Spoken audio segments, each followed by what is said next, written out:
Hello and welcome to the weekendpaper.blogspot.com. I'm Daniel Jones, and today I'm taking on one of my games of the year, uh, Last of Us Left Behind. So, as you probably know, this is a downloadable addition to The Last of Us, and I'm playing the PlayStation 4 version in the remastered edition. And yes, I understand The Last of Us is a game that came out in 2013. It was my game of the year last year, and one of my games of the generation last generation. But The Last of Us Left Behind DLC came out this year, and as a 3 hour or so adventure in its own right, it is one of the best gaming experiences I had all year. Um, in spite of the fact that it's attached to a much longer, bigger game that came out a year ago. Um, this game focuses on Ellie. Joel is hardly in it, and it's all about her. It focuses on her relationship with Riley, which, if you played the game, if you played The Last of Us, then you would know that Riley was a good friend of hers who, well, I'm not going to give it away. I'm not going to do spoilers, story spoilers. It's kind of a spoiler. But stuff happens in their adventures. And but it's not really about what happens. It's not about where they get to. It's not about how it's not about what happens to Ellie and Riley. It's about their relationship. It's about them, and in that way it's about Ellie, and it's a really great bit of character development for Ellie, and it's something that you don't see often, where they go back and develop a character further in DLC. I mean, a lot of times the character's been developed, or they just, they're not gonna focus on it. In this, they kind of said, we want to show players what happened to Ellie before, and one of the things that you see is Ellie is innocent. There's not a lot of action or combat in this. There's actually quite lengthy stretches, such as what you're seeing right here, where there's no action whatsoever.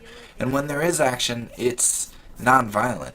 And I love that about this game. It's fantastic in that way. It's a lot of fun, but it's basically just two teenage girls exploring a mall.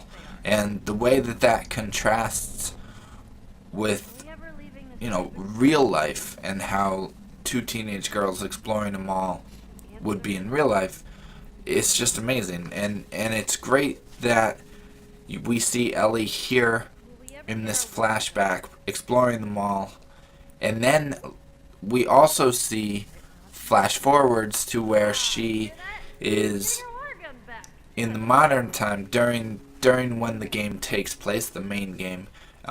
There's flash forwards to the winter section when she is scavenging on her own for supplies through a derelict mall. Not this same one, a different one, but again, it's a mall. So each part of this game takes place in a mall, but it's just the contrast of the two settings that's really interesting. But it's mostly about Ellie's character and about her relationship with Riley. And in a lot of ways, it reminded me of Gone Home in more ways than one. And if you've played, the obvious way is in there as well. But there are other ways. I mean, it's a non-violent game for the most part. The flash forward section certainly gets violent. But a lot of it just focuses on these characters and their relationship, and it's a powerful bit of storytelling that only video games can do, and Naughty Dog does exceptionally well. Um, it's just wonderful. It's a lot of fun. It was not what I was expecting. I thought there would be a lot more action. I thought it was just I thought it was going to be great, but I thought it would be action heavy, and it's all storytelling. I mean, I'd say about 80% is storytelling, and it's lovely. I mean, it's just great, and it's a fantastic story, and it's one of many games in this year that had great female protagonists and female characters. Um, and Ellie's great, but also Riley is excellent as well. And it was wonderful seeing her developed, and we got a little more backstory as to how the world was before Ellie met Joel, what her life was like growing up in the quarantine zone, and we see her innocence. And we didn't get to see that too much in The Last of Us. We just saw it eroding away in The Last of Us, and in this, we see what we missed. So that's Last of Us Left Behind. I love this game. If you've played The Last of Us, play Left Behind. It's very worth it. Check out weekendpaper.blogspot.com for more videos like this. I'm doing one on Wolfenstein this week as well. So, I'm Daniel Jones. Thanks for watching. Peace.